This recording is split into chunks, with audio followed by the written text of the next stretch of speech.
नमस्कार विद्यार्थी मित्रांनो, इग्नाइट अकॅडमीच्या युट्यूब चॅनलवर मी परशुराम शिंदे आपल्या सर्वांचं पुन्हा एकदा सहर्ष स्वागत करतो.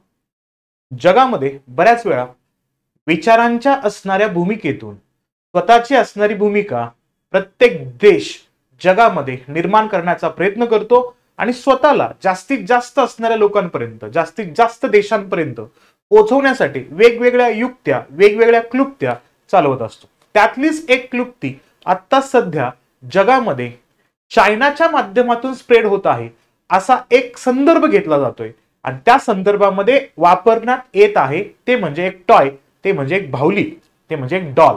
ते काय आहे तर त्याचं नाव आहे या ठिकाणी लाबुबू डॉल.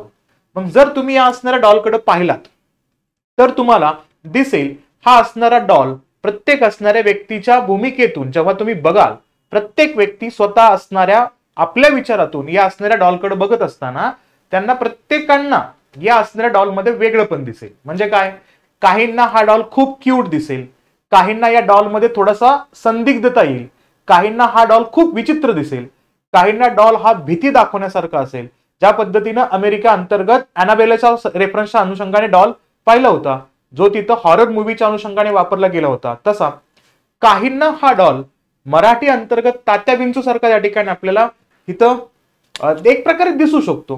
या सगळ्या कंडिशन्स मध्ये या डॉलची भूमिका काय आहे आणि प्रत्यक्षात जगामध्ये, आणि ते सुद्धा जनरेशन झेड मध्ये, जेन झी मध्ये, ज्यांचा आपण जन्म म्हणतो 1997 ते 2012 या कालखंडात ज्यांचा जन्म झालाय त्यांना आपण जनरेशन झेड म्हणतो. आणि त्यानंतर आपण जनरेशन अल्फा आणि आता रिसेंटली स्टार्ट झालेला जनरेशन बीटा, हे सगळे मुद्दे आपण बघतोच. आणि त्या जेनझी मध्ये हा सध्या खूप पॉप्युलर होतोय.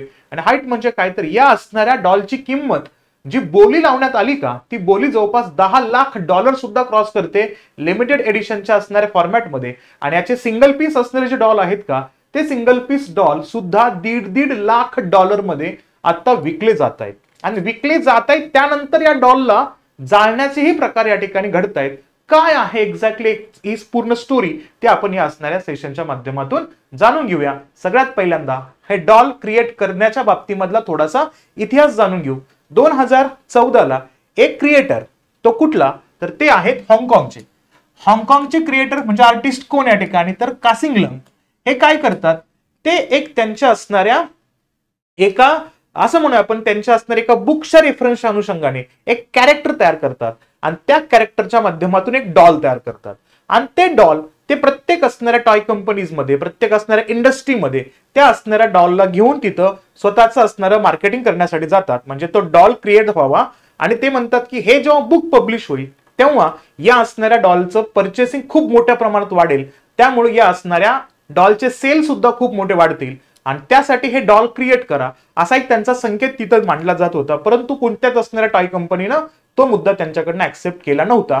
आणि तो अचानक असं काय घडलं, जिथं चायनीज कंपनी जी आहे का, ती म्हणजे या ठिकाणी पॉपमार्ट ही एंट्री करते आणि त्यांच्या माध्यमातून स्वतःच्याच असणाऱ्या कंपनीवरती जो लोन झाला होता तो लोनही नील होतो या असणाऱ्या डॉलला विकल्यामुळं. आणि त्या असणाऱ्या चायनीज पॉपमार्ट कंपनीला $350% नफा होतो आणि जवळपास $400 मिलियन असणारा बिझनेस एका डॉलच्या माध्यमातून त्यांना होतो. हा एक महत्वपूर्ण मुद्दा या असणाऱ्या इतिहासातून लपतो, दिसून येतो तिथे आपल्याला. तो म्हणजेच काय, या ठिकाणी एक हाँगकाँगचे असणारे आर्टिस्ट कासिंग लंग आपल्याला इथं एक असणाऱ्या नवीन क्रिएटर किंवा नवीन असणारी भूमिका देण्याचा प्रयत्न करतात. ऍज अ क्रिएटरच्या भूमिकेमध्ये ते त्यांचं असणारं क्रिएशन दाखवतायत या डॉलला क्रिएट करताना. आणि तो डॉल काय आहे, नाव लक्षात घ्यायचं, या ठिकाणी लाबुबू डॉलचा रेफरन्स येतो. आणि आता सध्या काय आहे तर तो एका स्टोरी बुकला इन्स्पायर करतोय. आणि ती सिरीज कोणती असेल या ठिकाणी तर ती मॉन्स्टर या असणाऱ्या स्टोरी बुकला इन्स्पायर करणारे एक कॅरेक्टर लिहिलं गेलं होतं, त्याच्यावरनं हा डॉल क्रिएट केला होता.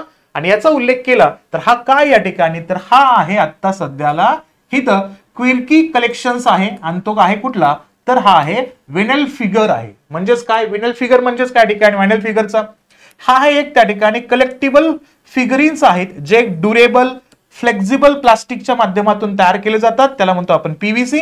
म्हणजे काय या ठिकाणी पॉलीविनल क्लोराइड यांच्या माध्यमातून तयार होणारे, म्हणजे जे जास्त कालखंडापर्यंत टिकून राहू शकतं असे असणारे टॉयज जे आहेत का, एक प्रकारे विचित्र दिसणारे असणारे टॉय हे क्रिएट केले जातात. आणि असाच एक विचित्र टॉय तुम्हाला इथं दिसतोय. आणि त्या असणाऱ्या टॉयच्या बाबतीमध्ये सध्या जगभरामध्ये जेनझीच्या अंतर्गत एक खूप भयंकर क्रेज दिसतं आपल्याला. आणि त्यामध्ये पाहिलं तर कासिंगलंग जे आहेत का, हे कासिंगलंग त्यांनी हा असणारा डॉल क्रिएट केला. आणि या असणाऱ्या डॉलला कुणी या ठिकाणी स्पॉन्सर केलं आणि क्रिएट करून जगामध्ये ते सेल करायला सुरुवात केली. ते आहेत एक चायनीज कंपनी आहे. ती म्हणजेच कोणती असेल तर पॉपमार्ट ही एक चायनीज कंपनी आहे. आणि या चायनीज कंपनीनं काय केलं, एक ट्रिक लावला या असणाऱ्या डॉलला विकताना. आणि तो ट्रिक सांगितला होता यांनीच, म्हणजे ज्यांनी तयार केला त्यांनीच ट्रिक लावला होता. ते म्हणजेच काय, ते म्हणतायत की एक ब्लाइंड बॉक्सची थिअरी आपण त्या ठिकाणी क्रिएट करूया. म्हणजे काय, तिथं समजा एखाद्या असणाऱ्या पर्सनला तो डॉल विकत घ्यायचा असेल तर त्याला काय करायचं, तर त्याला एक 6 बॉक्सची असणारी एक 6 बॉक्सची सिरीज त्यासमोर ठेवायची. आणि त्याला आवडणाऱ्या कलरमध्ये, त्याला आवडणाऱ्या फॉर्मॅटमध्ये तो डॉल कोणत्या बॉक्समध्ये असेल हे त्याला पिक करायला लावायचं. म्हणजे काय, जर त्याच्या लकवरती त्याचा जास्त असणारा ट्रस्ट असेल तर त्याचं लक त्याला कामाला येतो की नाही हे चेक करण्यासाठी तो 6 बॉक्स मधले एक बॉक्स पिक केला. आणि त्याच्यामध्ये समजा त्याच्या आवडीचा असणारा डॉल त्या ठिकाणी मिळाला नाही तर तो तर बॉक्स त्याला परचेस करावाच लागत होता. आणि तो त्याच्या लकवरती प्रश्नचिन्ह उपस्थित करेल आणि त्याच्यामुळे तो काय करेल, इतर बॉक्स सुद्धा ओपन करेल. त्यामुळे काय झालं, आता सध्याला या असणाऱ्या जागतिक मार्केटमध्ये त्या असणाऱ्या शॉपमध्ये जेवढे डॉलचे बॉक्स आहेत का, ज्याला काय म्हटलं जातं या ठिकाणी, त्याला म्हटलं जातं ब्लाइंड बॉक्स टॉयज. तर हे मोठ्याच्या मोठ्या असणाऱ्या स्टोर मधनं हे लाखोच्या लाखो असणारे जे काही डॉल्स आहेत का ते विकले जात आहेत.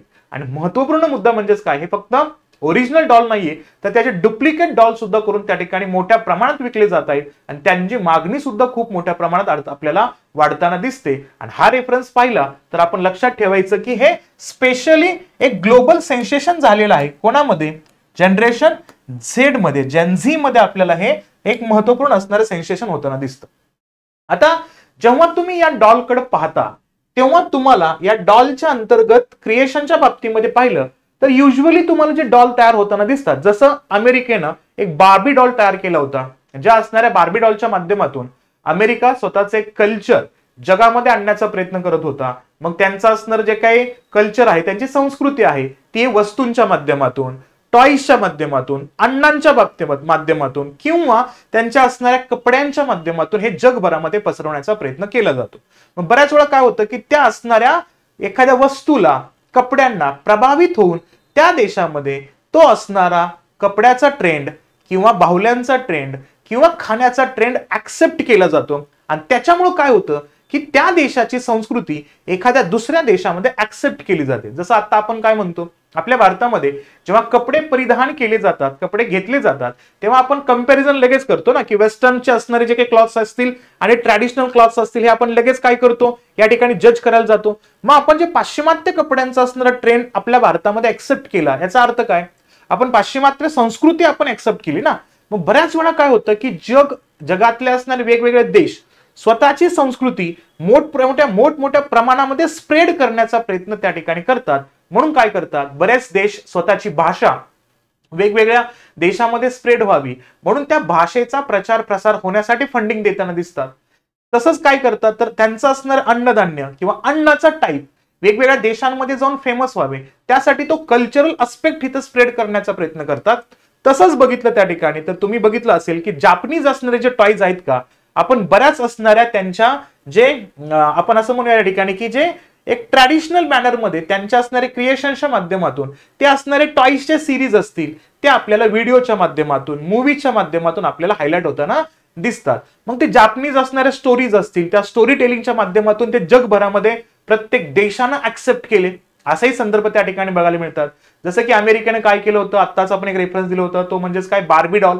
ते बार्बीज खूप मोठ्या प्रमाणात जगातल्या प्रत्येक देशामध्ये पोहोचताना दिसतात आपल्याला. किंवा त्यांनीच तयार केलेला एक हॉलिवूड मूवीच्या अनुषंगाने हॉरर कन्सेप्ट क्रिएट करण्यासाठी ॲनाबेल नावाची असणारी एक डॉल त्यांनी क्रिएट केली होती.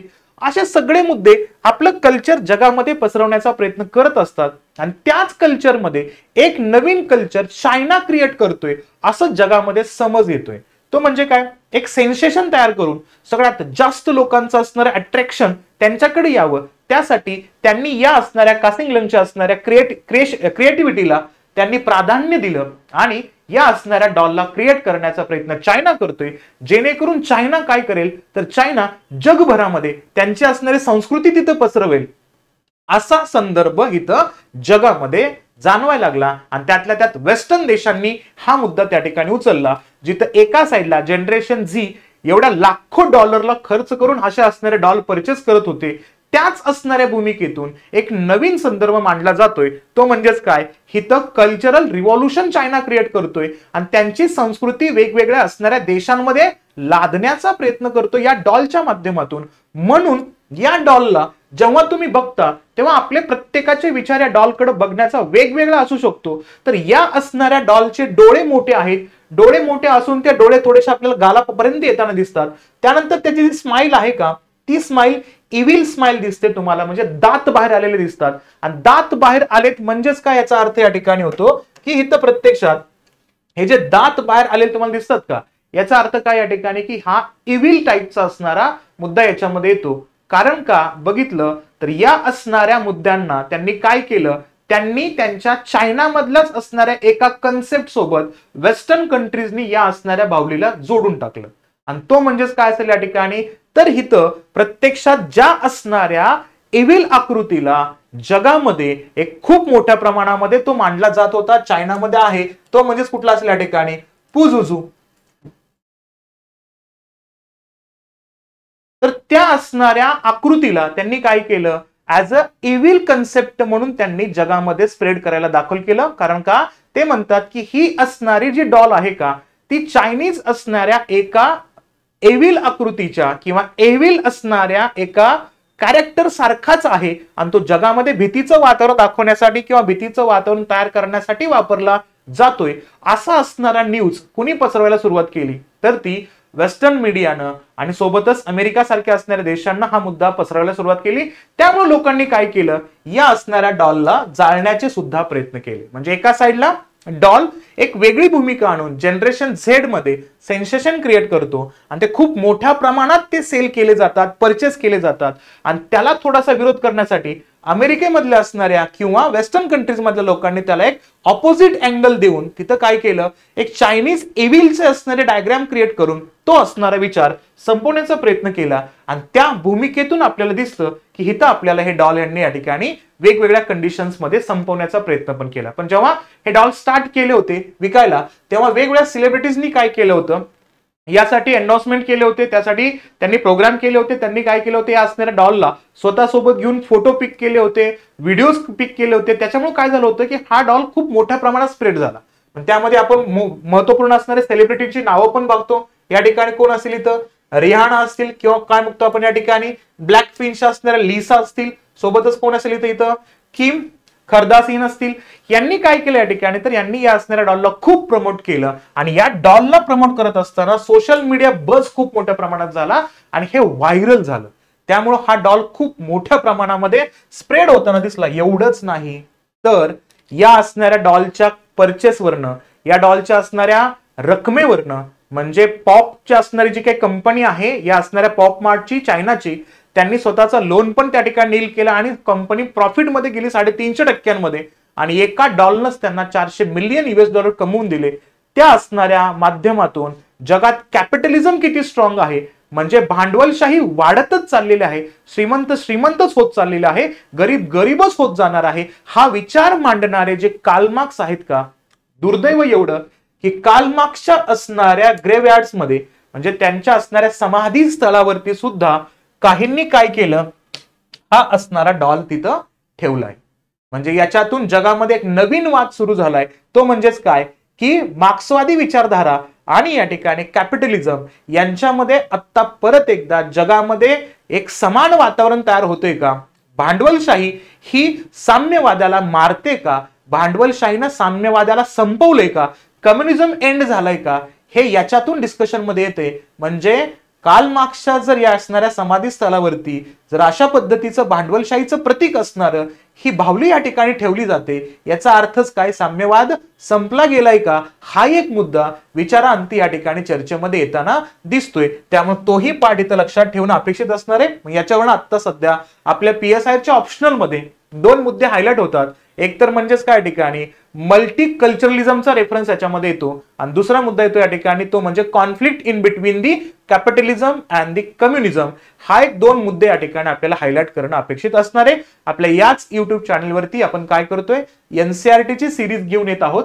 ती एनसीईआरटी सिरीज आपल्याला 25 जुलैपासून स्टार्ट होते आणि ते डायरेक्टली कधीपर्यंत असणार आहे, 16 ऑक्टोबर पर्यंत असणार आहे.